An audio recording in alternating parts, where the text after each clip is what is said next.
இப்போ பிரியாணி வந்து பிளேட்டில் போட்டேன். என் பையனுக்கும் எனக்குமே 2 பேர் தான் இப்போ சாப்பிட போகிறோம்.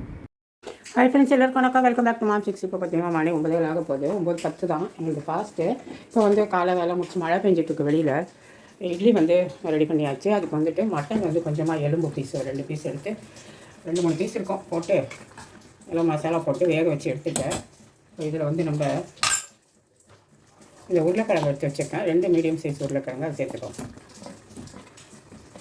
அது கூடவே கொஞ்சமாக கொத்தமல்லி, இந்த கருவேப்பிலை போட்டு இது நல்லா வேகணும். கொஞ்சம் தேங்காயும் ஒரே ஒரு தக்காளி அரைச்சி வச்சுருக்கேன், அது சேர்த்துக்கலாம். இதில் வந்து சின்ன வெங்காயமும் ஒரே ஒரு தக்காளி போட்டு தாளித்து இஞ்சி பூண்டு பேஸ்ட்டு வதக்கி மிளகாத்தூள் 1 ஸ்பூன், சின்ன ஸ்பூனு தனியாத்தூள் பவுடர், அதுக்கப்புறமா மட்டன் மசாலா பவுடர் ஒரு 1/2 ஸ்பூன், அவ்வளோதான். உப்பு போட்டு வேக வச்சுக்கிறேன் நான்.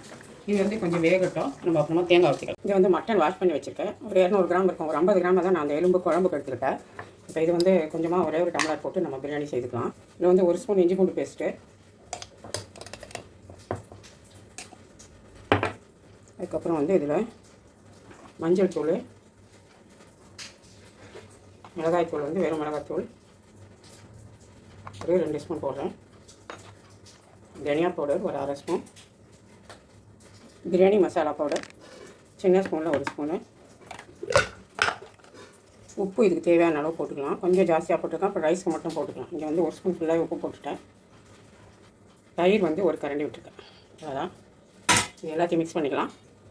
இதை மிக்ஸ் பண்ணிவிட்டு காமிக்கிறேன். இது அப்படியே ஓடிட்டு இருக்கட்டும், நம்ம அப்புறமா எடுத்து பார்க்கலாம். இப்போ வந்து பிரேக்ஃபாஸ்ட் சாப்பிட்ணும், அதுக்காக தான். இப்போ மிக்ஸ் பண்ணியாச்சு. இதை அப்படியே மூடிட்டு வச்சிடலாம். இப்போ நான் வந்து குக்கர் ஓப்பன் பண்ணிட்டேன். தேங்காய் ஊற்றி நான் வந்து உருளைக்கிழங்கை போட்டுட்டு ஒரு விசில் வச்சு இறக்கிட்டேன். போதும். இதோட உப்பு தான் கொஞ்சம் கம்மியாக இருக்குது. கொஞ்சமாக உப்பு சேர்த்துக்கலாம். இந்த அளவுக்கு போதும்.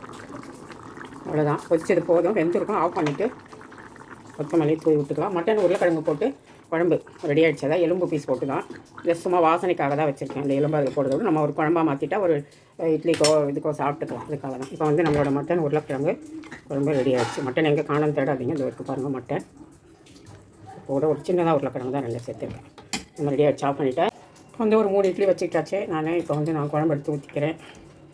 இங்கே வந்து மட்டன் மூளை எலும்பு இருக்குது, அதை எடுத்து அப்படி ஊற்றிக்குவோம். வேறு எதுவும் இங்கே உருளைக்கிழங்குலாம் எடுத்து சாப்பிடலாம் வேண்டாம். வெறுமனே குழம்பு மாத்திரம் ஊற்றிக்கலாம். அவ்வளோதான். இப்போ வந்து இட்லி கொண்டு வந்தாச்சு. நம்ம வந்துட்டு குழம்பு எப்படி இருக்கு பார்க்கலாம்.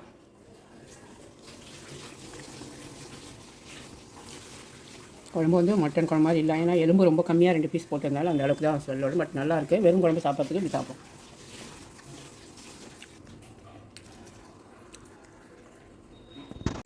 அது கொஞ்சம் இப்போ வந்து பிரேக்ஃபாஸ்ட் எல்லாம் சாப்பிட்டாச்சு. டிஃபன் சாப்பிட்டு மணி 10 ஆகிடுச்சு. இப்போ மேலே சமையல் பண்ணிடலாம். நான் கரண்ட் போய்டும். மழை பெஞ்சிட்டு வெளியே. அதனால் அரைக்கீரையை வந்து மிளகுத்தூள் போட்டு பொரியல் பண்ணிட்டேன். வெங்காயம், சின்ன வெங்காயம், பூண்டெல்லாம் தட்டி போட்டு தாளிச்சு விட்டேன். மிளகுத்தூள் உப்பு சேர்த்துட்டேன். இங்கே வந்து ஒரு குக்கரை போட்டுட்டேன். இதில் வந்து நம்ம மேரினேட் பண்ணி வச்ச மட்டன் இருக்கு இல்லையா, அதை அப்படியே சேர்த்துக்குவோம். போட்டுட்டு அதுக்கு தேவையான அளவு தண்ணி சேர்த்துக்கலாம். இதில் வந்து இப்போ ஹாட் வாட்டர் சேர்த்துக்கிறேன். ஏன்னா சீக்கிரம் வேகும் மட்டன் சொல்லிட்டு. மூணு மட்டன் போடுங்க. இது ஒரு ஆளே சாப்பிடக்கூடிய அளவுக்கு மட்டன் தான் இது. அது அப்படியே வேகட்டும். நம்ம எல்லாமே சேர்த்தாச்சு இல்லையா அதில். அதை வந்து நம்ம மிக்ஸ் பண்ணி கொடுத்துட்டு நல்லா ஒரு 5-6 விசில் வச்சுட்டு ஆஃப் பண்ணிக்கலாம். உங்களுக்கு தெரியும் எல்லாம் மட்டன் எவ்வளோ வேக வைக்கணும் நிறைய முறை சொல்லியிருக்கேன். மூடி போட்டுடும். இங்கே வந்து விசில் போட்டாச்சு. இங்கே வந்து அரைக்கீரை பொரியல் வந்து மிளகுத்தூள் போட்டு ரெடி ஆகிடுச்சு. இங்கே வந்து பாசுமதி ரைஸ் எடுத்து வச்சுருக்கேன்.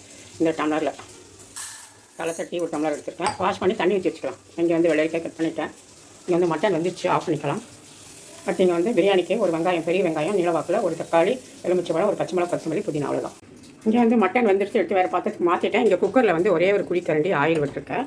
பிரியாணிக்கு ஒரு ஆளுக்கு பண்ணுற பிரியாணியில் இது 2 ஆளுக்கு பண்ணிட்டுருக்கேன் இன்றைக்கி நான். அதனால் ஒரு 200 கிராம் போட்டுருக்கேன். இல்லைனா 100 கிராமே ஒரு ஆளுக்கு போதும் ஒரு வேலைக்கு. ஓகேவா? அது போட்டுட்டோம். இதுலேயே வந்து பட்டை, லவங்கம், ஏலக்காய் எல்லாத்தையும் ஒரு 2 போட்டுக்கிறேன். இந்த ஜபார் பாய் பிரியாணியில் அவர் பார்த்திங்கன்னா எண்ணெய் காயாமையாக தான் எல்லாமே போடுவார். வெங்காயம் ஒன்று நல்லா பொன்னிறமாக பண்ணிக்கலாம். பெரிய வெங்காயம். இங்கே வந்து பாசுமதி ரைஸ் இந்த டம்ளரில் தான் தலை தட்டி வாஷ் பண்ணிவிட்டு ஊற வச்சுருக்கேன். இன்றைக்கி நான் என்ன பண்ணியிருக்கேன், கொஞ்சம் டைம் ஆகிடுச்சு. அதனால் வாஷ் பண்ணிட்டு சுடுதண்ணியில் ஊற வச்சுருக்கேன். சீக்கிரமாக வெந்துடும் அப்படின்னு. அடுத்து இங்கே பார்த்தீங்கன்னா எங்கள் வீட்டில் பிரியாணி செஞ்சால் கூட ஒருத்தருக்கு இன்னொன்று செஞ்சே தீரணும். தலை விதி நம்மளுது. என்ன பண்ண முடியும், ஒன்றும் செய்ய முடியாது. என் பொண்ணு பார்த்தீங்கன்னா எனக்கு பிரியாணி வேணாம் அப்படின்ட்டு வீட்டில் சாப்பிட்றதில்ல. அதனால் ஒரு 2 கரண்டிக்கு இட்லி ஊற்றி ரைஸ் குக்கரில் வச்சுருக்கேன். என்னமோ இட்லி குண்டாலே வச்சிடலாம். என்னமோ இதில் வச்சுட்டேன். சரி, ஓகே, வேகட்டும். பார்த்திங்களா நல்லா கோல்டன் கலர் வந்துடுச்சு. இப்போ நம்ம வந்துட்டு இந்த தக்காளி ஒன்று கட் பண்ணி வச்சுட்டு அது ஒரு பச்சை மிளகா, கொஞ்சமாக கொத்தமல்லி, அதுக்கப்புறம் வந்து புதினா இந்த மாதிரி அரைச்சி நான் ஃப்ரிட்ஜில் வச்சுருக்கேன். அது வந்து எடுத்தேன். ஏன்னா எனக்கு புதினா என்கிட்ட இல்லை. இது கொஞ்சம் அரைச்சி ஃப்ரீசரில் கொடுத்துட்டு தான் வச்சுருக்கேன். எல்லா டைமுக்கு வந்து இது யூஸ் ஆகும். ஆல்ரெடி நான் நிறைய வீடியோவில் இந்த டிப்ஸு சொல்லியிருப்பேன். கொஞ்சம் வதங்கட்டும். இப்போ அது வதங்கிடுச்சு. இந்த மட்டன் நல்லா எடுத்து அதில் சேர்த்து நம்ம வதக்கிக்கலாம். அப்புறம் தண்ணி அளந்து ஊற்றிக்கலாம்.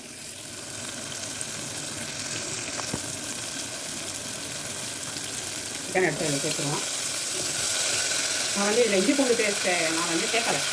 ஏன்னா நான் மட்டன்லேயே வந்து மொத்தமாக சேர்த்து வேக வச்சுட்டேன். அதனால் எதுவுமே சேர்க்கலாம். மிளகாத்தூள், மஞ்சள் தூள், தனியாத்தூள், பிரியாணி மசாலா பவுடர் எல்லாமே சேர்த்துட்டு வெங்காயமும் தக்காளி ஒன்றும் பச்சை மிளகாய் மட்டும் தான் நான் வதக்கியிருக்கேன். கொத்தமல்லி புதினா சேர்த்துருக்கேன். இது மட்டன்லேருந்து எடுத்து வச்ச தண்ணி வந்து ஒரு 1/2 டம்ளர் இருக்குது. இப்போ நம்ம வந்து 1க்கு 2 தான் நான் எப்பவுமே தண்ணி வைக்கிறது. அந்த மாதிரி ஊற்றிக்கிறேன். நீங்கள் 1 1/2 1/4 எவ்வளோனா வச்சுக்கோங்க, உங்கள் இஷ்டம். அதுலேயே தண்ணி சேர்த்துட்டேன் 1 டம்ளர். இப்போ வந்து வதங்கின மட்டனில் சேர்த்துருவோம். இன்னும் 1 டம்ளர் சேர்த்துக்கலாம். இங்கே வந்து ஒரு 3/4 தான் வச்சுருக்கேன். 1 1/4 தண்ணி தான் வைக்கிறேன். ஏன்னா நான் சுடுதண்ணியில் வேறு அரிசி ஊற வச்சுருக்கோம் இல்லையா, நம்ம எப்பயுமே அதெல்லாம் கொஞ்சம் பார்த்துக்கணும் எப்படிங்கிறத. இப்போ வந்து தண்ணி நல்லா கொதிக்க ஆரம்பிச்சிருச்சு. இப்போ நான் வந்து ஊற வச்சுருக்க பாஸ்மதி ரைஸை சேர்த்துறேன்.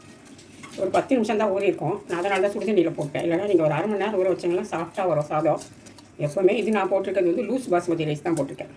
லூஸுன்னொன்னே வேறு ஏதாவது லூஸ் தான் எல்லாருக்கும் ஞாபகம் வரும். அந்த லூஸ் இல்லை, பேக்கெட்டில் போடாத லூஸ் அரிசி மூட்டையில் வச்சுருப்பாங்களே அதுதான் வந்து பார்த்திங்கன்னா கொஞ்சம் பாலிஷ் ரொம்ப பண்ணாமல் அரிசி. அது நல்லது. இது வந்து உடம்புக்கு உங்களுக்கு அந்த ஒயிட்டாக இருக்கிறது ரொம்ப பாலிஷ் பண்ணுது. அதோட இந்த மாதிரி சாப்பிடுங்க. கொஞ்சம் அதோடைய இது கம்மியாக இருந்தால் கூட உடம்புக்கு ரொம்பவே நல்லது. இப்போ கொதிக்கட்டும்.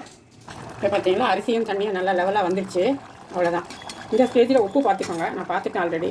இப்போ வந்து க்ளோஸ் பண்ணிக்கலாம். நல்லா ஆவி வந்துடுச்சு. வேலை போட்டு 2 விசில் வச்சு ஆஃப் பண்ணிக்கலாம். அப்படி இல்லைன்னா ஒரு விசில் ஒரு 2 நிமிஷம் சிம்மரில் அடுத்து. இங்கே பார்த்தீங்கன்னா ஒரு கடாயில் நல்லெண்ணெய் ஊற்றிட்டேன். நல்லெண்ணெய்னா ஜிஞ்சிலி ஆயில். இட்லி வந்து ஒரு 3 இல்லை 4 இட்லி இருக்கும். பீஸ் பீஸாக கட் பண்ணி வச்சுட்டேன். ஏற்கனவே வெந்த இட்லியும் வெந்துச்சு எடுத்துட்டேன்.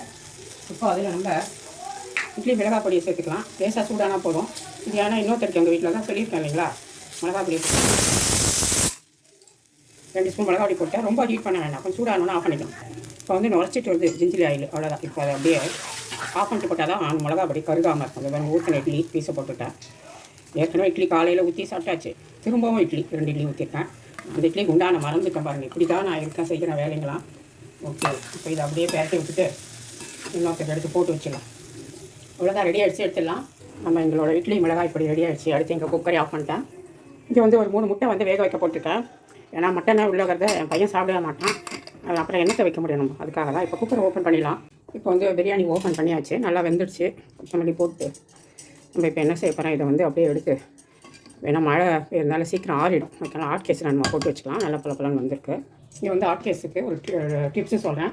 எப்போயுமே ஹாட் பாக்ஸு அப்புறமா வந்து ஃப்ளாஸ்க்கு இதெல்லாம் ஊற்றும்போது நல்லா சுடு தண்ணியை கொதிக்க வச்சு இதில் ஊற்றினீங்கன்னா கொஞ்சம் நேரம் சூடு தாங்கும். இது ஒரு சின்ன டிப்ஸு. நீங்கள் என்ன யூஸ் பண்ணிக்கோங்க. இது ஆல்ரெடி ஒரு 5 நிமிஷம் ஆகிடுச்சு. சூடே போயிடுச்சு. ஓகே.